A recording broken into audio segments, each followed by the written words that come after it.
Hello मेरे प्यारे बच्चों, my name is Sunil Shinde. Welcome to Shinde's chemistry techniques. आज है 9 जून 2020। तो आज की स्ट्रेटजी में हम सिर्फ chemical properties of carboxylic acid discuss करने वाले हैं। देखिए, तो इसकी जो केमिकल प्रॉपर्टी है वो 4 कैटेगरीज में डिवाइड है, आपको याद ही होगा। फर्स्ट है reactions involving cleavage of oxygen hydrogen bond. Second कौन सा रहेगा आपका? Carbon oxygen bond.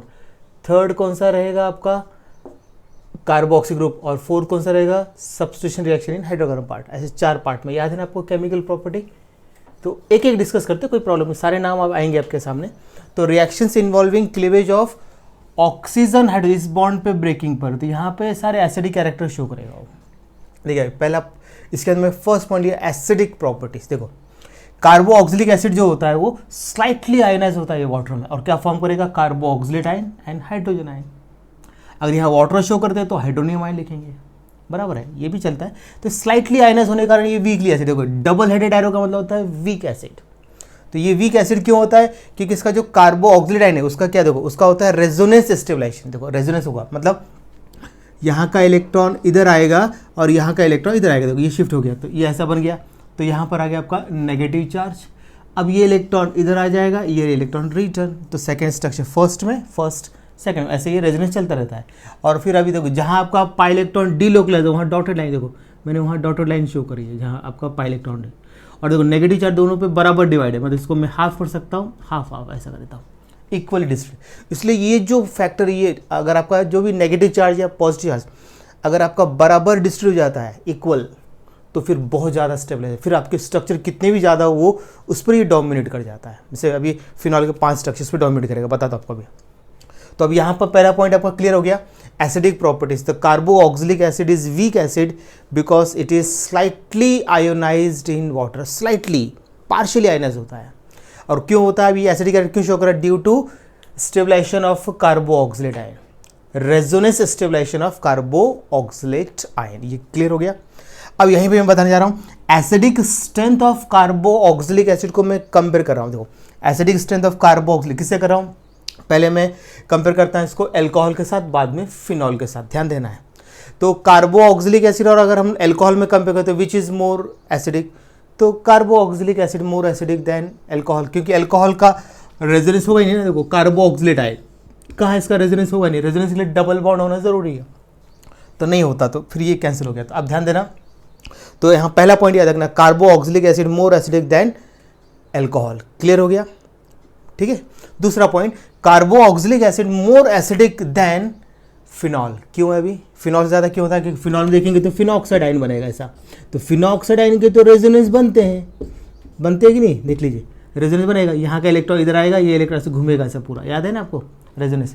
तो इसका रेजोनेंस स्टेबलाइजेशन, इसके बनते हैं 5 रेजोनेटिंग स्ट्रक्चर। कितने बनते हैं इसके? 5 रेजोनेटिंग स्ट्रक्चर। तो अभी 5 इसके बन रहे हैं, इसके तो 2 ही बन रहे हैं कार्बोऑक्सिलेट आयन के, लेकिन फिनॉक्साइड आयन के 5 बन रहे हैं। तो ऐसा रूल है कि जितने ज़्यादा रेजोनेटिंग स्ट्रक्चर उतना ज़्यादा स्टेबिलिटी। लेकिन मैंने अभी आपको क्या बताया कि अगर आपका नेगेटिव चार्ज या पॉजिटिव चार्ज इवनली डिस्ट्रीब्यूट हो जाता है तो वो फैक्टर इस 5 रेजोनेटिंग स्ट्रक्चर पर डोमिनेट हो जाता है। ये ध्यान रखना है आपको। तो इसका मतलब हो गया कि carboxylic acid more acidic than phenol, ठीक है। अभी आपने एल्कोहल में पढ़ा था कि वाटर जो होता है मोर acidic then primary alcohol more acidic then second alcohol more acidic than tertiary alcohol. याद है? तब पूरा ऑर्डर कैसा आएगा अभी? तो सबसे ज़्यादा होगा आपका क्या? फिनॉल, ठीक है ना। इसको मैं ऐसे लिख देता हूँ C6H5OH, ठीक है नहीं, फिनॉल। उसके बाद फिर क्या आएगा आपका? उसके बाद फिर हम लिख सकते हैं यहाँ पर, ये हो गया आपका फिनॉल हो गया। फिनॉल के बाद फिर हम यहाँ पे ले लेते हैं वाटर के बाद फिर हम ले लेते हैं प्राइमरी अल्कोहल, फिर लेते हैं सेकेंडरी अल्कोहल, फिर लेते हैं टर्शियरी अल्कोहल, ठीक है ना।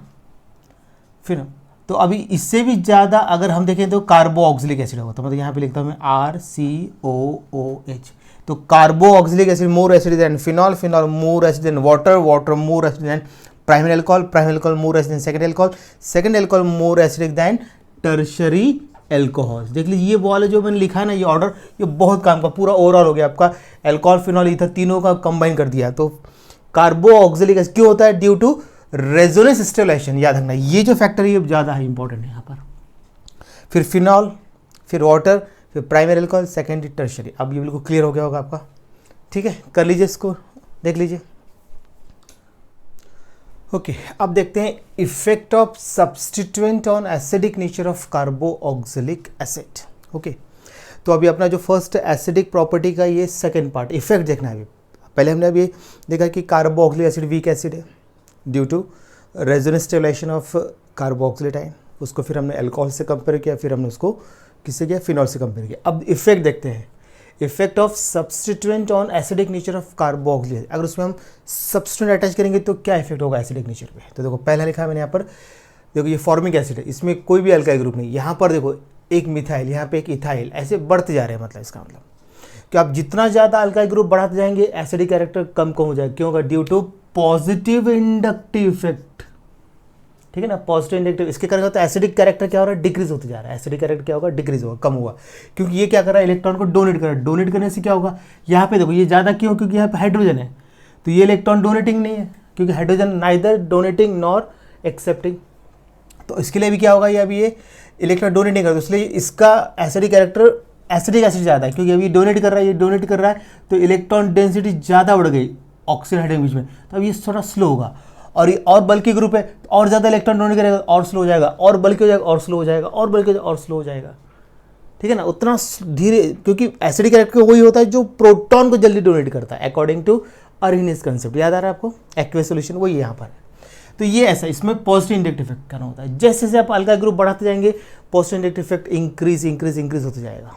ठीक है ना, चलिए ये पॉइंट क्लियर हो गया। फिर देखिए, अगर आपका नेगेटिव इंडक्टिव इफेक्ट, देखो यहाँ पे क्लोरीन है, 1 2 3, क्लोरीन क्या कर रहा है, इलेक्ट्रॉन खींचेगा, ये खींचने वाले ग्रुप से ये पूरे खींचते हैं, तो यहाँ से इलेक्ट्रॉन डेंसिटी ये खींचेगा, ये यहाँ से इधर आएगा, इलेक्ट्रॉन यहाँ से आएगा, फिर तीनों फास्ट खींचेंगे। तो बहुत तीन खींचने वाले ग्रुप है, तीनों खींचेंगे इलेक्ट्रॉन को, तो यहाँ डेंसिटी बहुत कम हो जाएगी, फास्ट डोनेट होगा। यहाँ पे 2 क्लोरीन है तो उससे थोड़ा सा कम होगा, यहाँ पे 1 क्लोरीन और थोड़ा कम हो जाएगा, और फिर क्लोरीन हट गया तो फिर तो डोनेटिंग ग्रुप हो जाएगा, तो और कम हो जाएगा। ठीक है ना, इस टाइप से ऐसा है। तो यहाँ पर नेगेटिव इंडक्टिव इफेक्ट है। ठीक है, ये ध्यान रखना है, नेगेटिव, यहाँ पॉजिटिव पॉजिटिव पॉजिटिव आ रहा है। क्लियर हुआ, इसका मतलब पॉजिटिव इंडक्टिव इफेक्ट से एसिडिक कैरेक्टर डिक्रीज होता है, नेगेटिव इंडक्टिव इफेक्ट से इंक्रीज होता है, ये ध्यान रखना है आपका। ठीक है ना, एसिडिक कैरेक्टर मतलब ऐसा हो गया आपका, एसिडिक कैरेक्टर जो हो गया, acidic character is directly proportional तो किसका हो गया, negative inductive effect and inversely proportional to positive inductive effect. ये आपको याद रखना है शॉर्ट में, हो गया। अब देखिए, अब इलेक्ट्रॉन अट्रैक्टिंग टेंडेंसी इंक्रीजेस, तो उसके ऑर्डर कैसा होगा, फ्लोरीन ज़्यादा करेगा, फिर उसके बाद क्लोरीन, उसके बाद में फिर ब्रोमीन, उसके बाद में फिर आयोडीन। ये ऑर्डर है, आपको याद है ना, ऑर्डर है आपको। तो देखो फ्लोरीन फास्ट खींचेगा इलेक्ट्रॉन को, फिर क्लोरीन उससे कम, ब्रोमीन उससे कम, आयोडीन उससे कम, तो ऐसा ये डिक्रीजिंग ऑर्डर होगा। तो इलेक्ट्रॉन अट्रैक्टिंग टेंडेंसी इंक्रीजेस तो एसिडिक कैरेक्टर इंक्रीजेस। क्लियर, क्योंकि फ्लोरीन ज़्यादा इलेक्ट्रॉन को अट्रैक्ट करता है ना अपनी तरफ, उसके से क्लोरीन करेगा, तो ये आपका याद रखना है। फिर देखिए, ये कार्बोक्सी ग्रुप, यहाँ देखो फर्स्ट कार्बन, यहाँ पे नंबर ये फर्स्ट कार्बन, फर्स्ट कार्बन पे क्लोरीन है, यहाँ पर देखेंगे तो सेकंड कार्बन पे, यहाँ पे देखेंगे तो थर्ड कार्बन पे, दिख रहा है आपको। तो जैसे जैसे इलेक्ट्रोनेगेटिव आइटम की जो है ना डिस्टेंस, मतलब इलेक्ट्रोनेगेटिव, ये दिख रहा है कार्बोक्सिलिक एसिड, इससे आपका डिस्टेंस जैसे जैसे इंक्रीज करते जाएंगे एसिडिक कैरेक्टर डिक्रीज होते जाएगा। ऐसा क्यों, क्योंकि अब ये नज़दीक है तो ये ज़्यादा स्पीड से खींचेगा, अब ये डिस्टेंस बढ़ गया, क्योंकि आपको याद होगा इंडक्टिव इफेक्ट डिस्टेंस डिपेंडेंस होता है। ठीक है ना, यहाँ पे नेगेटिव इंडक्टिव इफेक्ट लग रहा है ना, नेगेटिव इंडक्टिव इफेक्ट, तो डिस्टेंस जो इंडक्टिव इफेक्ट होता है डिस्टेंस डिपेंडेंस होता है, जैसे डिस्टेंस इंक्रीज होता जाएगा ये इफेक्ट कम कम होते जाएगा। याद होगा आप लोगों को। ठीक है ना, इंडक्टिव इफेक्ट आप अच्छा कर लीजिए, देख लीजिए इंडक्टिव इफेक्ट बहुत काम का, इंडक्टिव इफेक्ट परफेक्ट करके रखना चाहिए। ठीक है, उसके बाद में फिर आपका homolysis, heterolysis, carbocation, carbon ion, types of organic reaction, जो बेसिक वाला मैंने अभी डाला था 11th का, उसमें से आप अच्छी तरह से कर लीजिए। मैंने वीडियो डाला था, उसमें लिंक डाली हुई सारे, एक मैंने एक्सप्लेन किया हुआ है, बाकी सब डाला, उसको अच्छी तरह से देख लीजिए, आपका काम हो जाएगा। ठीक है ना, तो इसको इतना नोट डाउन कर लीजिए। ओके, अब देखते हैं एरोमेटिक में, देखते हैं ये सब अभी एसिडिक प्रॉपर्टी चल रहा है, यहाँ जाके खत्म हो गया एसिडिक प्रॉपर्टी, अब जाके खत्म हो गया। ठीक है ना, काफ़ी बड़ा वाला, लेकिन उसमें से एक क्वेश्चन आने के चांसेस है, उसके लिए इतनी मैं मेहनत कर रहा हूँ, एक क्वेश्चन आने के चांस, क्योंकि वैसे कंसेप्ट भी क्वेश्चन आते हैं। अब देखो हमने एरोमेटिक लिया है बेंजोइक एसिड, इसमें मैंने मिथिल ग्रुप हटाइएगा, मतलब ये कौन सा group, methyl group, electron donating, methoxy, Mithil, याद है आपको, NH2, ये सारे ग्रुप क्या होते हैं, इलेक्ट्रॉन डोनेटिंग ग्रुप। तो ये ऑर्डर याद कर लीजिए आप, 11th का एरोमेटिक कंपाउंड से आप उसमें से ऑर्डर दिया हुआ है, इलेक्ट्रॉन डोनेटिंग, इलेक्ट्रॉन अट्रैक्टिंग, कुछ एग्जाम्पल याद कर लीजिए। ठीक है ना, तो ये अभी इलेक्ट्रॉन डोनेटिंग ग्रुप है, डोनेटिंग होगा तो फिर क्या होगा, आप देख लीजिए, इसको मैं ऐसे ले देता हूँ, C बॉन्ड ओ एच, दिख नहीं रहा होगा ऊपर, एक मिनट, सी ओ, इसको ऐसे लिखता है स्प्लिट करके। तो आप देखो, तो ये इलेक्ट्रॉन डोनेट कर रहा है, तो अभी इलेक्ट्रॉन डेंसिटी इंक्रीज होगा ड्यू टू रेजोनेंस कारण, ठीक है। तो ये प्रोटॉन, अब देखो इन दोनों बीच में देखो इलेक्ट्रॉन डेंसिटी बढ़ गई, तो अब ये प्रोटॉन स्लोली डोनेट होगा। कैसा होगा? स्लो होगा। स्लो होगा तो ये वीक एसिड हो जाएगा। मतलब अगर मैं बेंजोइक एसिड और अब यहाँ पे बोलता हूँ 4 मिथिल बेंजोइक एसिड को मैं कंपेयर करता हूँ, तो which is more acidic? Benzoic acid more acidic then 4 Mithil benzoic acid, क्योंकि कम कर दिया है ये। तो इस पर हमने अटैच कर दिया है इलेक्ट्रॉन डोनेटिंग ग्रुप, मतलब पॉजिटिव इंडक्टिव इफेक्ट करंट। वहाँ भी वही था, रूल तो वही है। एसिडिक कैरेक्टर के लिए मैंने आपको बताया था कि directly proportional to negative inductive effect और इनवर्सली प्रोपोर्शनल टू पॉजिटिव, ये वही रूल है, चाहे वो एलिफेटिक हो या फिर एरोमेटिक हो। यहाँ भी देखिए ये इलेक्ट्रॉन अट्रैक्टिंग, तो यहाँ पे इलेक्ट्रॉन कम हो जाएगी, फास्ट डोनेट होगा, यहाँ पर फास्ट होने वाला है यहाँ पर प्रोटॉन डोनेट। तो यहाँ पर बेंजोइक मतलब कि 4 nitro benzoic acid more acidic then benzoic acid. ऐसा आपको थोड़ा ध्यान रखना है, कंसेप्ट ध्यान दीजिए। और एक देखो, लार्जर द वैल्यू ऑफ के की वैल्यू ये होता है डिसोसिएशन कांस्टेंट फॉर एसिड। तो larger the value of K greater is the extent of ionization. जितना ज़्यादा के की वैल्यू ज़्यादा होगी उतना क्या होगा, आपका आयनाइजेशन एक्सटेंट बढ़ जाएगा, और क्या होगा, stronger is the acid, and vice versa कर दो, ठीक है ना। फिर smaller the value of P के भी होती है, इसकी वैल्यू जितनी कम होगी उतना स्ट्रॉन्गर आपका एसिड होगा। देखना, इसका ज़्यादा, जितना ज़्यादा होगा के की वैल्यू उतना स्ट्रॉन्ग एसिड, और पी की वैल्यू जितनी कम होगी उतना स्ट्रॉन्ग एसिड, ये ध्यान रखना, एंड वाइस वर्सा कर लेना। उसके बाद फिर देखिए, अगर आपका कार्बोक्सी ग्रुप फिनाइल से अटैच है तो एसिडिक कैरेक्टर इंक्रीज होगा। क्यों होगा? फिनाइल ग्रुप है, तो ये फिनाइल क्या करेगा, इलेक्ट्रॉन को अट्रैक्ट करेगा अपनी तरफ, ठीक है। अब NH, क्योंकि ये जो कार्बोक्सी ग्रुप है, सीधा बोलेंगे कि बेंजीनिंग, अगर मैं इसको बेंजीनिंग ड्रॉ करता हूँ अगर ऐसा, तो देख लीजिए, ये देख लीजिए, तो यहाँ पर ये किससे अटैच है, sp2 हाइब्रिडाइज कार्बन से, ठीक है। यहाँ पर देखो ये आपका विनाइल ग्रुप है, तो यहाँ भी ये कार्बन भी आपका sp2 है। तो ये इलेक्ट्रॉन क्या, sp2 कार्बन क्या होता है, मोर इलेक्ट्रोनेगेटिव होता है, तो ये इलेक्ट्रॉन को खींचेगा अपनी तरफ, खींचेगा तो ये फास्ट डोनेट होगा, ये भी इलेक्ट्रॉन को खींचेगा तो प्रोटॉन फास्ट डोनेट होगा। मतलब फिनाइल और विनाइल ग्रुप अगर कार्बो ऑक्जेलिक एसिड के साथ अटैच है तो एसिडिक कैरेक्टर इंक्रीजेस, ठीक है। और अब ये इलेक्ट्रोनेगेटिविटी ऑर्डर याद करना है आपको, CF3, फिर NO2, CN, fluorine, chlorine, bromine, iodine और फिनाइल, ये ग्रुप। तो ये अगर ये ग्रुप अटैच तो ज़्यादा एसिडिक कैरेक्टर है, ठीक है ना, ज़्यादा एसिडिक कैरेक्टर शो करेगा। फ्लोरीन अभी बताया था हमने किया, तो ये थोड़े से इलेक्ट्रोनेगेटिविटी के ऑर्डर आप थोड़ा सा याद कर लेना है, ये भी काम है। इतना है आपका किसके लिए, एसिडिक प्रॉपर्टी, ये बहुत काम का, इसको अच्छी तरह से कर लीजिए क्योंकि इसमें से क्वेश्चन आने के चांसेस है, ठीक है। चलिए इसको नोट डाउन कर लीजिए।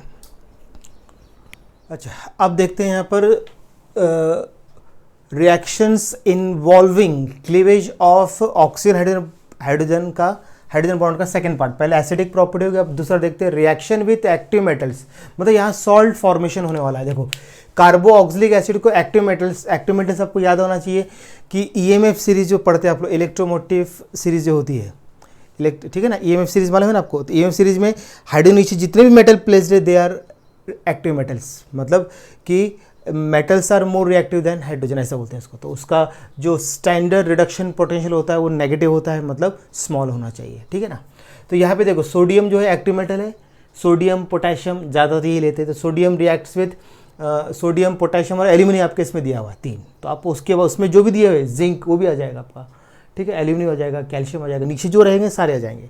तो sodium reacts with carboxylic acid, देखो यहाँ कौन सा बॉन्ड ब्रेक हो रहा है, OH वाला बॉन्ड ब्रेक हो रहा है ना, तो सोडियम इस H को निकालेगा, H यहाँ पर आ जाएगा, ये देख लीजिए। तो ये बना आपका क्या, sodium salt of carboxylic acid, और उसमें से हाफ H2 निकाला मैंने। अगर आपका मोनोवैलेंट मेटल है तो हाफ H2, डाइवैलेंट मेटल से कि जिंक, तो यहाँ पे 1 मोल, और अगर ट्राइवैलेंट है तो 1.5 मोल। ये ऐसा क्वेश्चन आ सकता है, आपका ध्यान रखना है। अगर मोनो एटम, यहाँ पर मोनोवैलेंट मेटल है तो half mole of hydrogen, divalent metal है तो 1 mole of hydrogen, trivalent metal है तो 1.5 मोल हाइड्रोजन इवॉल्व होगा। या फिर यहाँ पे ऐसे क्वेश्चन पूछ लेते हैं, यहाँ पे ऐसा क्वेश्चन आता है कि अब इसका वेट कितना है, 23 gram sodium reacts with carboxylic acid, तो how many hydrogen gases evolve, कितना इवॉल्व होगा, तो आपको बताना है कि हाफ मोल, 23 मतलब 1 आया। 46 बोलता है, अगर 46 बोलता है यहाँ पे 46 ग्राम बोला, ठीक है, 46 ग्राम मतलब 2 मोल हो गया, 2 हो गया, मतलब यहाँ पे आप 2 करेंगे, यहाँ पे 2 करेंगे, यहाँ पे 2, और ये H2 1 मोल। ऐसा क्वेश्चन इसमें आने के चांसेस है। तो आपको लगे न्यूमेरिकल नहीं है ये आपसे इसका वेट पूछ लिया है, 23 ग्राम 1 मोल के लिए आएगा, 46 ग्राम 2 मोल के लिए आएगा, डबल हो गया ना, ऐसा इस टाइप से थोड़ा सा ध्यान दीजिए इस पर, ठीक है। चलिए अब देखते हैं रिएक्शन विथ अल्कलीज, तो इसमें भी सॉल्ट बनने वाला है, इस अभी इसमें तीनों में सॉल्ट ही बनता है। तो आप देखो सोडियम इसको रिप्लेस करेगा H को, H इधर आ जाएगा, तो ये बना sodium salt of carboxylic acid, H और OH कंबाइन करके वाटर फॉर्म हो गया है, बराबर है। यहाँ पर आप पोटेशियम हाइड्रोक्साइड लिया तो potassium salt of carboxylic acid और वाटर बनेगा, बना सकते हैं, ठीक है। उसके फिर reaction with carbonate and bicarbonate, इसमें भी सॉल्ट बनेगा। तो सोडियम कार्बोनेट लिया तो 2 सोडियम ने 2H को रिप्लेस किया, 2H यहाँ पे आ गए, तो बना sodium salt of carboxylic acid water, और उसमें से CO2। जब भी कार्बोनेट और बाइकार्बोनेट आए तो CO2 गैस इवॉल्व होगा, ठीक है ना। अल्कली आए तो वाटर, और अगर एक्टिवेट आए तो हाइड्रोजन, ठीक है।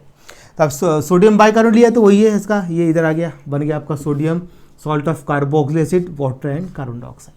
बहुत सिंपल है, 10th क्लास के लेवल के पूरे रिएक्शन सही है, ठीक है, कर लीजिए इसको नोट डाउन। ओके, अब देखते हैं हम लोग second category, reactions involving cleavage of carbon oxygen bond, इस बॉन्ड पे। तो इसमें सारी रिएक्शन बेसिक कैरेक्टर शो कर रहा है। पहले जो हो रहा था आपका ऑक्सीजन हाइड्रोजन में एसिडिक कैरेक्टर शो कर रहा था, इसमें बेसिक, क्योंकि OH को डोनेट कर रहा है ना, पहले H को डोनेट कर रहा था। ऐसा क्वेश्चन ही पूछ लेते हैं वो लोग कभी कभी। तो आप देखते हैं इसमें फर्स्ट है फॉर्मेशन ऑफ असाइल क्लोराइड।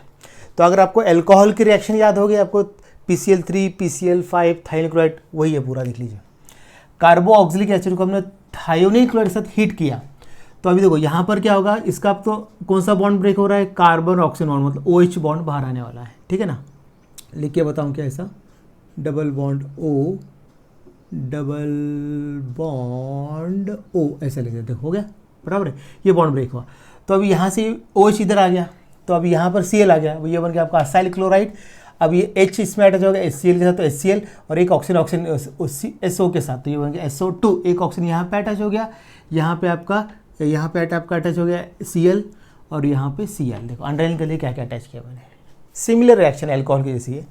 उसके बाद फिर देखो PCl3 के साथ किया तो 3 क्लोरीन 3 OH को निकालेगा, बॉन्ड ये ब्रेक हो रहा है, 3 OH को निकालेगा, तो ये हमने कहा असाइल क्लोराइड। और आपको याद होगा कि ट्राइहाइलाइट जब भी लेंगे तो H3PO3 100% बनेगा, ठीक है ना। जब PCl5 लेते हैं तो POCl3 और HCl जरूर बनेगा। तो एल्कोहल के जैसी है, एल्कोहल में OH ग्रुप है ना, अगर आप इस ऑक्सीजन को भूल जाते हो, यहाँ पे CH2 लग देते तो देखो बिल्कुल एल्कोहल बन जाता है। या फिर इसको CO हटा दे, ROH, देखो ROH बन गया कि नहीं, बिल्कुल सिमिलर रिएक्शन, एल्कोहल और इसकी रिएक्शन सेम है। असाइल क्लोराइड के लिए आपको थायोनिल क्लोराइड PCl3 PCl5 लेना है, बहुत आसान रिएक्शन है। इस मतलब इसको हम बोल सकते हैं न्यूक्लियोफिलिक सब्स्टिट्यूशन, क्योंकि एक न्यूक्लियोफाइल दूसरे न्यूक्लियोफाइल को यहाँ पे क्या कर रहा है, रिप्लेस कर रहा है। क्लोराइड आयन हाइड्रोक्साइड को, क्लोराइड हाइड्रोक्साइड को, क्लोराइड हाइड्रोक्साइड, तो न्यूक्लियोफिलिक सब्स्टिट्यूशन रिएक्शन। फिर देखते हैं फॉर्मेशन ऑफ ईस्टर। तो कार्बो ऑक्सिलिक एसिड को एल्कोहल के साथ रिएक्ट किया इन the presence of concentrated sulphuric acid, या फिर ड्राई एसिड भी ले सकते हैं आप। यहाँ पर देखो, यहाँ का OH और यहाँ का H ये निकल गया, बन गया आपका ईस्टर, देखो RCOOR- और H2O। हाँ, अब वो क्वेश्चन पूछते हैं कि जो ईस्टर में जो वाटर निकल रहा है तो उसमें H कहाँ से आ रहा है, तो H आपका एल्कोहल से आ रहा है, और OH कहाँ से आ रहा है, कार्बो ऑक्सिलिक एसिड। ये पूछ सकते हैं कि वाटर में जो H और OH कहाँ से आ रहा है, तो H एल्कोहल से आ रहा है और OH आपका कार्बो ऑक्सिलिक एसिड, ऐसा, उसके लिए मैंने ऐसा बनाया इसको, ठीक है ना, याद रहेगा। फिर फॉर्मेशन ऑफ अनहाइड्रेट मतलब विदाउट वाटर, तो 2 एसिड लिए RCOOH,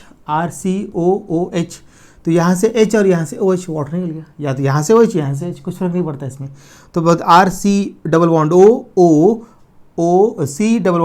ये बना आपका ईस्टर बन गया, सॉरी एसिड अनहाइड्राइड बन गया, ये बन गया आपका एसिड अनहाइड्राइड बन गया, एसिड विदाउट वाटर, ठीक है ना। अब ये रिएक्शन रिवर्सिबल है, तो इसको हम क्या कर सकते हैं, आप यहाँ पर इसको लेके भी कर सकते हैं, कहते हैं आप सोडियम एसिटिल क्लोराइड और सोडियम एसिटेट लेके कर सकते हैं, ठीक है ना, आप उससे लेके भी इसको रिएक्शन बना सकते हैं, रिवर्सिबल। तो आपसे यहाँ क्वेश्चन पूछा था कि अगर हमको एसिटिक अनहाइड्राइड बनाना है, मतलब ये बनाना है आपको एसिटिक CH3, यहाँ पे लेता हूँ CH3, तो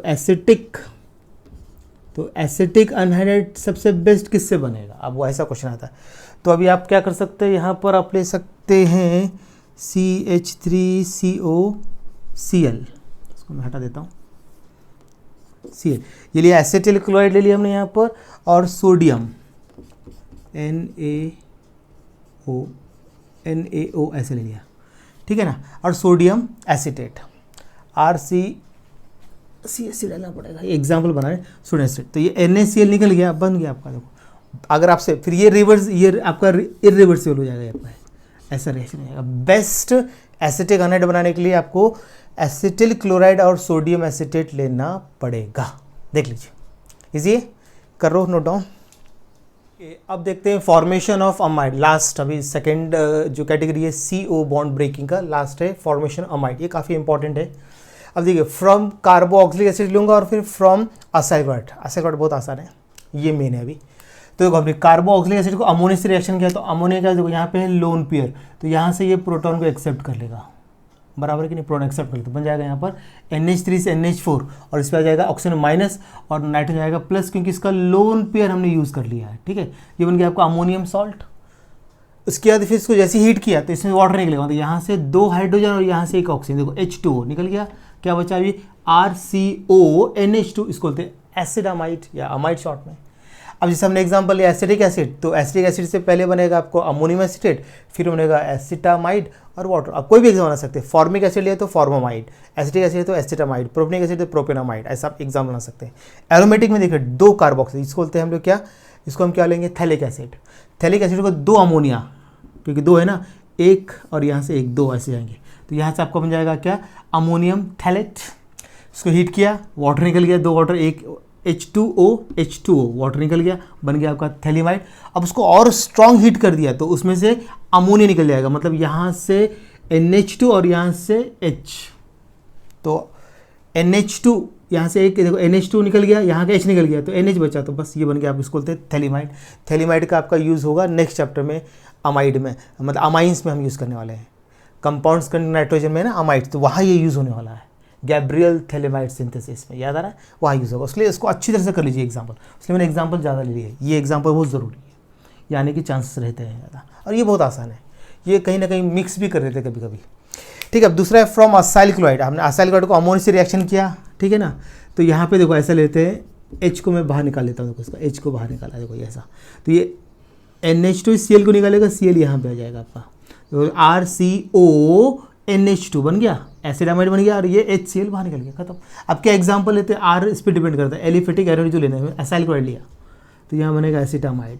आ रहा है, इस टाइप से बनाना है।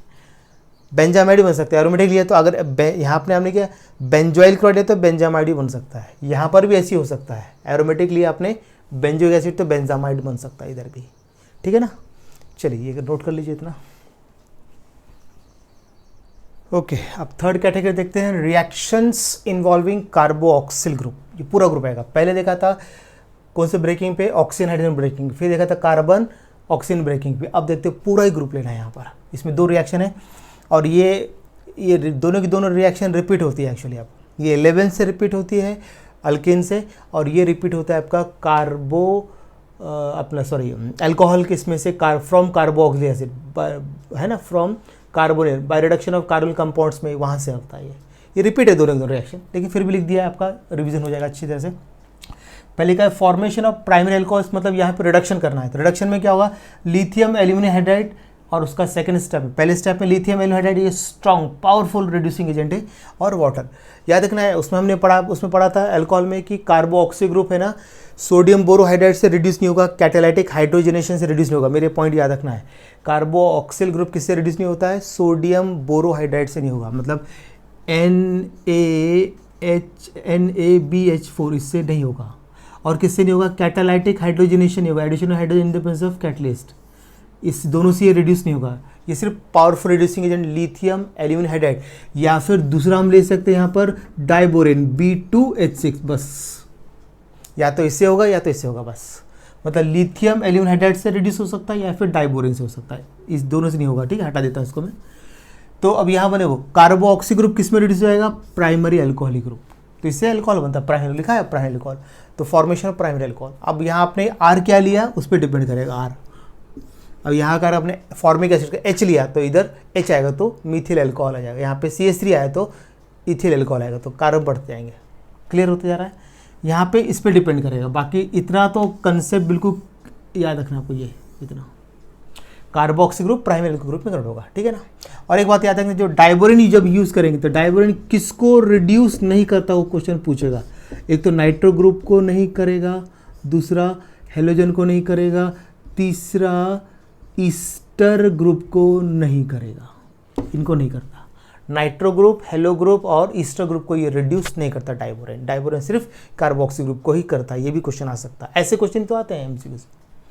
अब देखते हैं यहाँ पे फॉर्मेशन ऑफ हाइड्रोकार्बन, मतलब डी कार्बोक्सिल, ये 11 से मतलब CO2 निकलेगा। देखो यहाँ CO2, तो यहाँ से आप पूरा ले लो, यहाँ से ये सोडा लाइम है आपका, यहाँ पर ये क्या है आपका सोडा लाइम, सोडा लाइम, ध्यान देना जरा, सोडा लाइम। NaOH और CaO के मिक्सचर बोलते हैं। सोडियम हाइड्रोक्साइड लेते हैं 3 रेशियो में और ये लेते हैं 1 रेशियो में, 3:1 रेशियो। सोडियम हाइड्रोक्साइड 3 रेशियो में और ये 1, ऐसा क्वेश्चन आता है बीच में से, ठीक है, 3:1 है। तो what is soda lime? It is a mixture of sodium hydroxide and calcium oxide, और रेशियो रहेगा 3:1, ठीक है। ऐसा यहाँ का R छोड़ देना है, बाकी पूरा नहीं, यहाँ का H छोड़ देना था। ये बन गया RH और सोडियम करंट Na2CO3 निकल गया। अब यहाँ पे एक कार्बन कम हो जाता है। अगर आप यहाँ पे लेते हैं सोडियम एसीटेट, जैसे मान लो यहाँ पे लिया सोडियम एसीटेट, तो यहाँ पे बनेगा आपका मीथेन, CH4 बनने वाला है। सोडियम प्रोपियोनेट तो इथेन, सोडियम ब्यूटेरेट तो प्रोपेन, ऐसा बनेगा। ये इसका ज़रा ध्यान रखना है, ठीक है। तो लिख लो, इसको नोट कर लीजिए। ओके, अब देखते हैं last category, substitution reaction in hydrocarbon part. Okay, तो इसमें पहले देखते हैं अल्फा हेलोजिनेशन, और इस रिएक्शन बोलते हैं हेल वोलार्ड जिलिस्की HVZ रिएक्शन, शॉर्ट में बोलते हैं। बहुत नेम रिएक्शन है, काम का नेम रिएक्शन हो चुका है अपना ये। तो आपको क्या है, carboxylic acid containing alpha hydrogen, function group के बाद फर्स्ट कार्बन बोलते हैं अल्फा कार्बन, और अल्फा कार्बन से अटैच हाइड्रोजन को अल्फा हाइड्रोजन। इसमें ज़्यादा 3 अल्फा हो सकते हैं, यहाँ R हटा, ये तो बीटा हो गया। यहाँ पे अगर CH3 लेता हूँ तो अल्फा का 2 या फिर 3, या फिर अगर समझ लो इसके अल्फा हाइड्रोजन एब्सेंट है, किसी दूसरे फंक्शन ग्रुप से रिप्लेस हो गया, तो फिर रिएक्शन नहीं होगा। देखो अभी तो इसमें कंडीशन याद रखना, रेड फॉस्फोरस और वाटर लेना है, और हेलोजन में आपको याद रखना है, हेलोजन आप ले सकते हैं क्लोरीन और ब्रोमीन, बस, दूसरा नहीं लेना है आपको, ठीक है। अभी हेलोजन ने इस अल्फा H को रिप्लेस किया, तो यहाँ पर आपका आ गया अल्फा हेलो कार्बो ऑक्सिलिक एसिड, मतलब यहाँ से क्या निकल गया आपका HX बाहर निकल गया। फिर हमने फिर से हेलोजन रिएक्शन किया रेड फॉस्फोरस और वाटर के साथ, तो फिर आपका दूसरा H भी रिप्लेस हो जाएगा, तो ये बन आपका अल्फा अल्फा डाइहेलो कार्बो ऑक्सिलिक एसिड। और अगर रिएक्शन करते आप यहाँ से, अगर आप यहाँ से रिएक्शन करते हो, अगर आप यहाँ से, ठीक है ना, यहाँ से HX निकाल लेता हूँ, अगर आप फिर अभी इसको रिएक्शन करते हैं, अगर आप इस कंडीशन में यहाँ पर रेड फॉस्फोरस लिया और यहाँ पे लिया मैंने वाटर, तो नो रिएक्शन नहीं हो रहा। रिएक्शन क्यों नहीं हो रहा? ड्यू टू, याद रखना आपको, due to absence of alpha hydrogen atom, ऐसा आपको याद रखना है, ठीक है ना। मतलब इसमें जब तक अल्फा हाइड्रोजन है तब तक की रिएक्शन चलती है, तो ज़्यादा 3 स्टेप तक जा सकती है, 2 स्टेप। अगर इसमें H नहीं तो फिर रिएक्शन होगा नहीं, अगर यहीं स्टार्टिंग में नहीं है तो रिएक्शन नहीं होगा, ये ध्यान रखना। इसकी कंडीशन हेलोजन, क्लोरीन और ब्रोमीन, और रेड फॉस्फोरस और वाटर लेना है आपको, ये समझ आ रहा है मेरी बात। अब देखते हैं रिंग सब्स्टिट्यूशन। तो अभी आपको याद रखना है बेंजोइक एसिड कैसा होता है, Meta directing, deactivating and Meta directing, मतलब मेटा पोजीशन का H रिप्लेस होगा। तो अभी इसको नाइट्रेशन कर दिया, नाइट्रेटिंग मिक्सचर लिया, ठीक है, तो नाइट्रो ग्रुप क्या करेगा, मेटा पोजीशन H को रिप्लेस करेगा, यह बन जाएगा मेटा नाइट्रो बेंजोइक एसिड, ठीक है ना, बन जाएगा। अब दूसरा रिएक्शन इसी में लेता हूँ मैं, ब्रोमिनेशन है अभी यहाँ पर, ब्रोमिनेशन, तो यहाँ पे मैंने ले लिया है ब्रोमीन, ले लिया है, ठीक है ना, FeBr3 ये लिया है मैंने ब्रोमीन। तो मेटा पोजीशन के H किससे रिप्लेस होगा, ब्रोमीन से होगा, और यहाँ पे HBr, देखो ऐसा, मेटा ब्रोमो बेंजोइक एसिड, बराबर है कि नहीं, आपको ऐसा आपको याद रखना, क्लियर हुआ। अच्छा, अब देखिए यहाँ पर फ्रीडल क्राफ्ट भी होता है, फ्रीडल क्राफ्ट रिएक्शन नहीं होगा। फ्रीडल क्राफ्ट रिएक्शन क्यों नहीं होगा?